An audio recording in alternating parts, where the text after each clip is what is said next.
stage, and we've given them a good prime of a tan brown. It's looking a bit shiny. That's just the nice new light here. Now we're going to go with the Slapchop technique on this. So I'm going to give him a highlight dry brush of Carrick Stone just to let the contrast paints and the speed paints settle nicely on the raised areas. And then what I might do is I might add a little bit of yellow to the top of the skin area just to make the green really sort of punch out a little bit more over a yellow undercoat rather than a light tan. It's not the first time I've done this, so we're going to see how it works, give it a try, and we'll let you know how it gets on.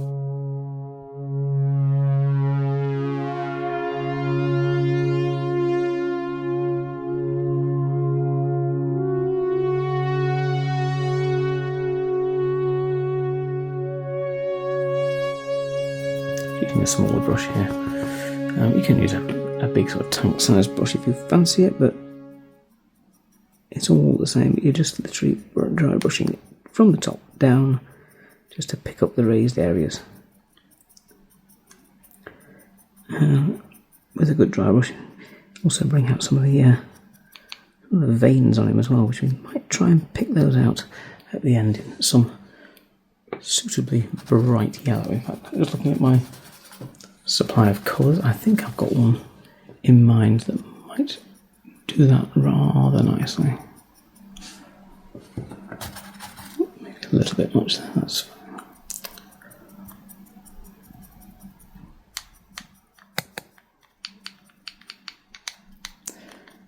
We can do bits of the base as well, because we're probably going to, as it's rubble, probably just throw some various greys and blacks over that, just to make it look like he's smashed through something. Hulk smashing. You surprise me.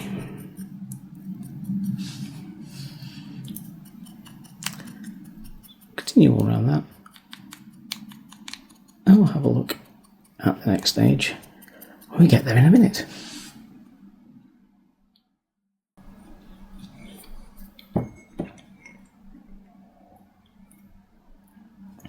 So we have finished a very, very, very rough, good lord that is rough, dry brush over the top of Carrick Stone. And as I mentioned before, just to have a bit of an experiment, we've gone over those same areas of the skin with a little bit of yellow. In this case we used quite a bright, what one's this one? Flash Git yellow. Flash Git being the operative word. So we've just gone over the top layers of everything. Now hopefully yellow being very, very complementary to green, this Plague Bearer Flesh, which is sort of like a muddy, horrible green, should come up and pop quite nicely over the top of that yellow. Now, this is experimental artwork. I've not tried it before, so let's have a go and see. Now, obviously, you could carry on going higher colours, like higher brightness, like white, even to a pure brilliant white. But I think this might keep some of the warm tones that you'd need to on Hulk's flesh. So let's have a look and see how we get on. Now I'm just going to take this right neat out of the pot and just apply it in the normal manner. Stu, this would be a good point for some ASMR music.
Right, I think we'll leave that like that and let the contrast stuff, speed paint and contrast paint, do its work. It looks pretty mean and pretty green to me.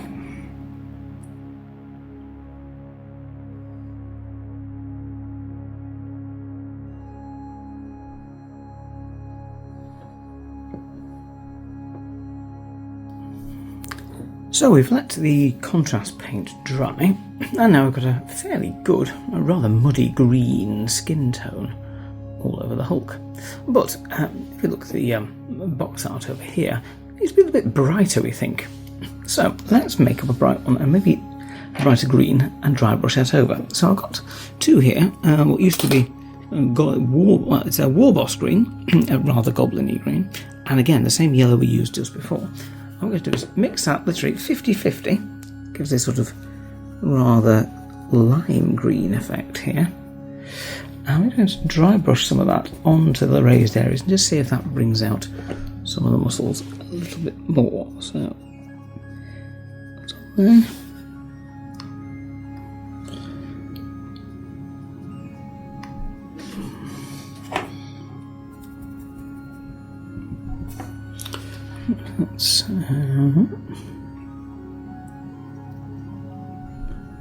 That's just lightly on the raised bits.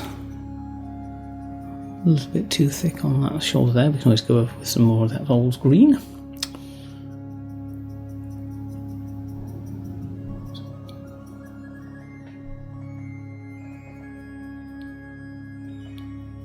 Just a little dry brush on the face, and we'll go over that with a line. Some lines of full painting with a normal brush in a moment.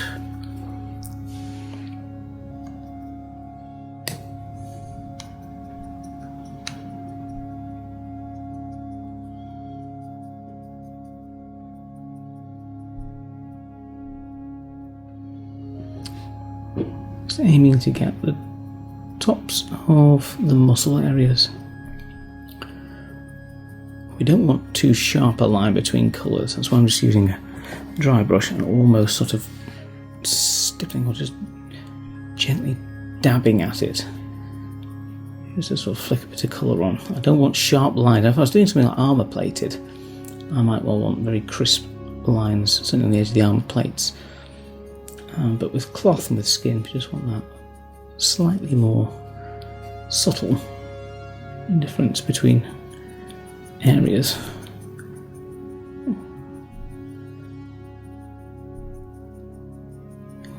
Yeah, if we've gone over a bit too much on areas, and rather than it looking chalky, we can always go back over it with a little bit of the Plague Bearer flesh that we started with.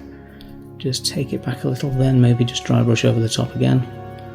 And just keep doing that until we get the skin tone just about where we want it to do. Back of his feet there, that's quite a nice. Yeah, it's looking pretty good there. Looking a little bit more, possibly a little bit more like the old 1970s TV version. In terms of that rather sort of pea green look.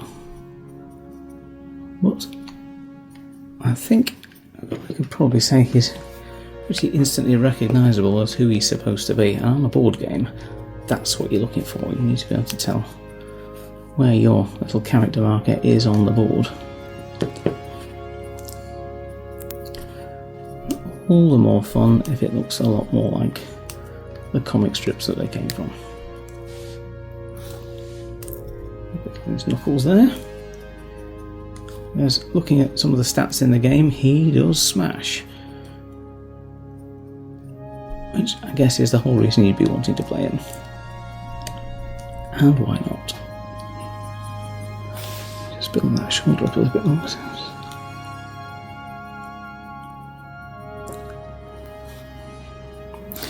Right, now I'll just put a little bit more of the darker green into the mix there. That's a little bit more like it. Yeah.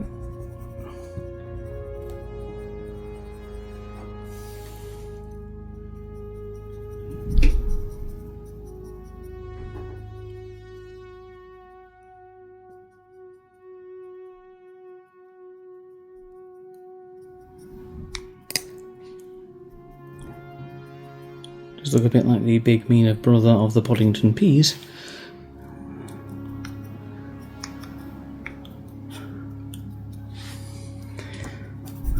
Apologies to anyone whose generational difference doesn't get that reference. It's a bit borderline for me. Thinking more shoe people.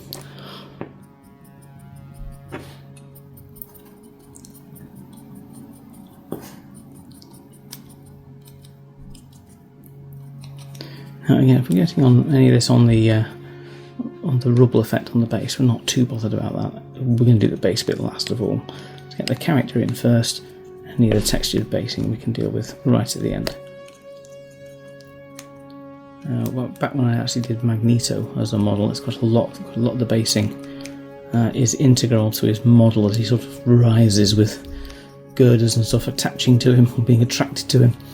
So it was a bit difficult to do that separate. You need to sort of blend that in, but most of the Marvel United minis do, when their base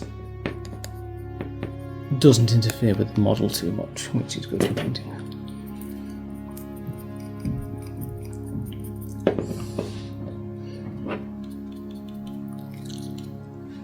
If I get enough of the content I took of the stuff I've already painted, hopefully Stu might be able to do a little collage of some of the other minis that we've already done for this, particularly the Sentinels, which were very, very large models.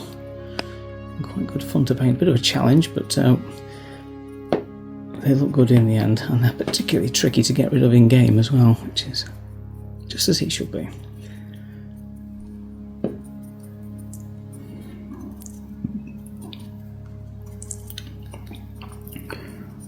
Right, I think we'll just get this little bit of his shoulder muscle in there. With that, I think we'll say that we're just about done with that. I might just get a separate paintbrush with the green and just go around certain areas and just blend it a bit better. But on the whole, that's put most of the green skin tones in where I need them. I'll tidy them up in a bit.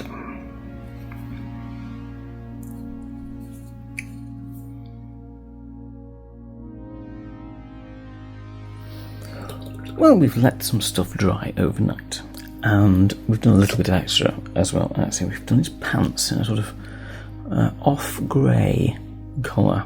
We might put a little bit of a light purple wash over that just to make him look a bit more card appropriate. But as you see, we've highlighted right up to a sort of warboss green on him, and that's given a lot more texture to his skin. So I'm going to fill in some details now and maybe make a start on the base. I think first we're just going to fill in facial features. So we're just going to black out the eyes and red out the mouth. Then we just need to really pick out teeth and pupils. So that should be fairly straightforward. We'll go with contrast. We're going to flesh tearers red on this one. It's a good all-round dark red. And it should be a nice, convenient one-stop shop for getting what we need. Not quite as much as that. It does allow us to put a little bit of a salmony pink flesh colour around that as well. There we go. Behind the teeth.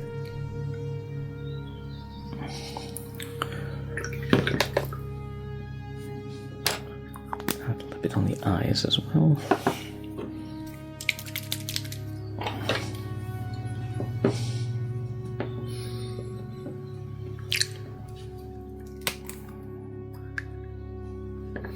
So black Templar contrast. I'll just use my a coal black, which I've got from Pro Acryl at the moment, which I'm using quite a bit. What we did was we did the hair on this character as well.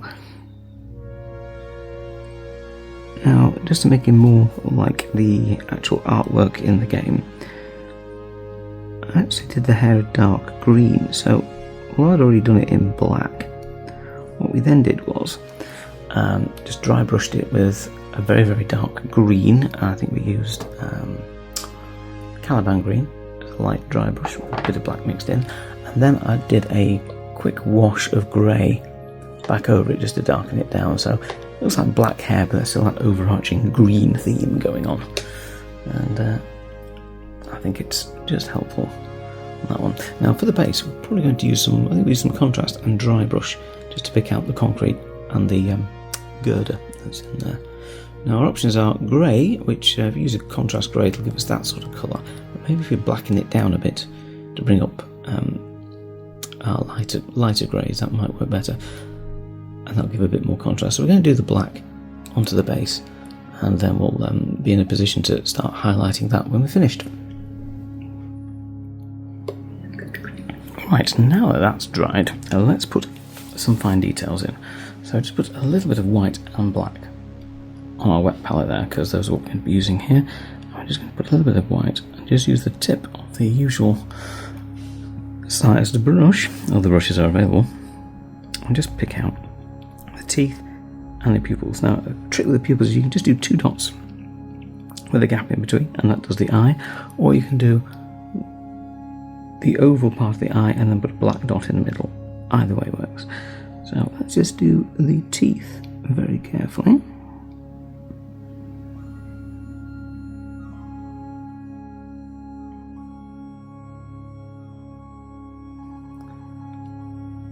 And as we do, we'll spin them upside down and do the bottom teeth this way.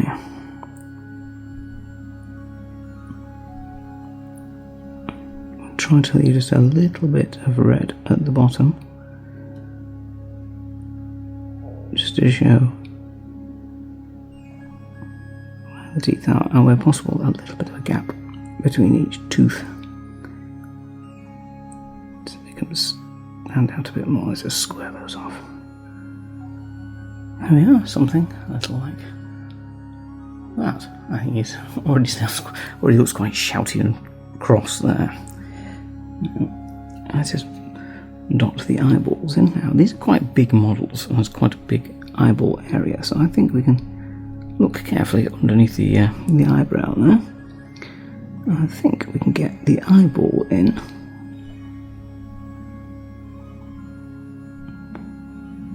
Like that. And the other one. Yeah, I think we'll do it paint the full eyeball. Needs to go a little further into the corner there. Let's just carefully.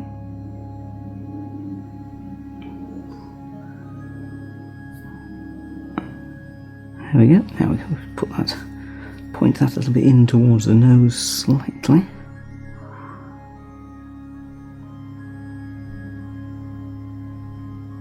Controlled breathing helps there.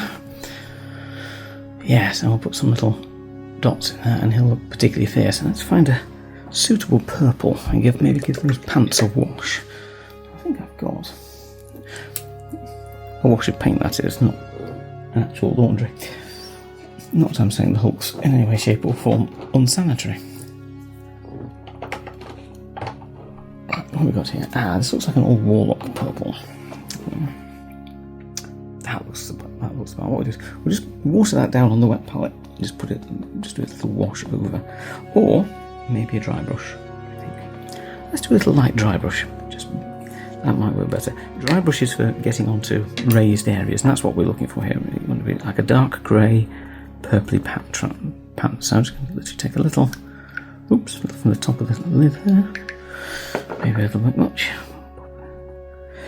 and we'll wipe most of that off,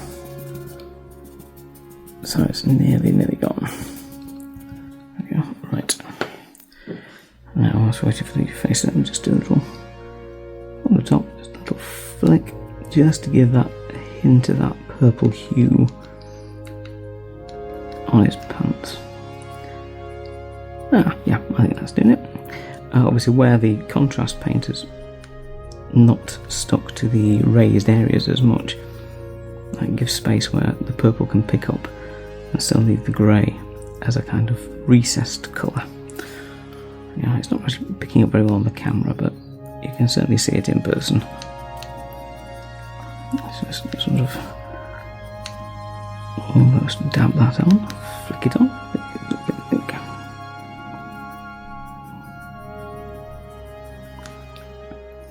Yes, that's definitely more iconically Hulk pants look. Just a little bit on here. Tops of the thighs and the knees are where you just really need to get it, because that will show a lot better. And just around the tops of the roll on his trousers. Not really very ripped, more sort of rolled up. Look, he's rolled his trousers up. He's going paddling at Fleetwood.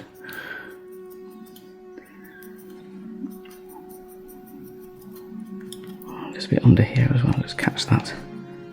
Yeah, it's a very, very, very small dry brush, this one. So it's almost like a sponge, where you can sort of get a little circular motion in a small area. You can build up layers of colour almost like an airbrush, which is very useful on some of these models for just getting into little areas. And of course, there's a lot less cleaning and switching between paint colours than an airbrush has.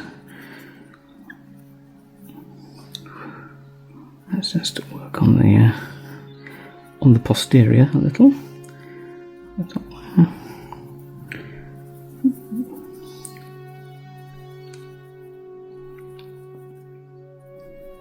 I don't want to overdo this, just give it that purpley hue. I think that's about right, looking at that.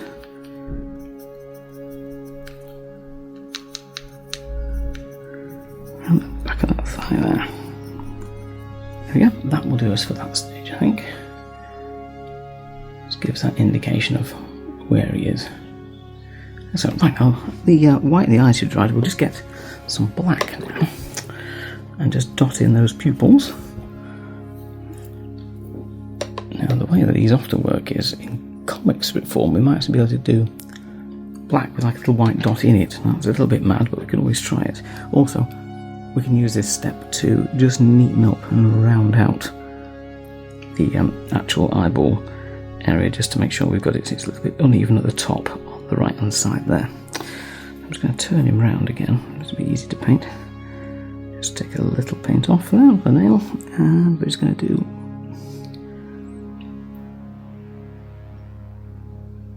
that. Also, that kind of shades under the brow. Maybe it looks a little bit heavier under there. Oops, there we go. A bit like that. Now we just need to do dots. Let's put them right in the middle. And again, the smaller the dots you do, the more staring the eyes look and angry. So I do something like that. And something like that. That leaves plenty of white. I think he looks like he's looking through his own eyebrows there in a very angry manner. I think there's a bit of a tongue there as well. Let's just use a little bit of a darker flesh colour for the tongue. What I like to use for tongues is the old base colour Rat Skin Flesh. Sometimes I use this as a base for flesh colour as well, and then build it up with Kislev Flesh, and then maybe a sort of Screaming Skull highlight, and a wash over the top just to blend them all together. But this one should give us a nice salmony pink colour, like that. That's pretty much perfect. And we'll just put that onto the actual tongue, just to give a bit of depth inside the mouth there. Try not to get it on the teeth.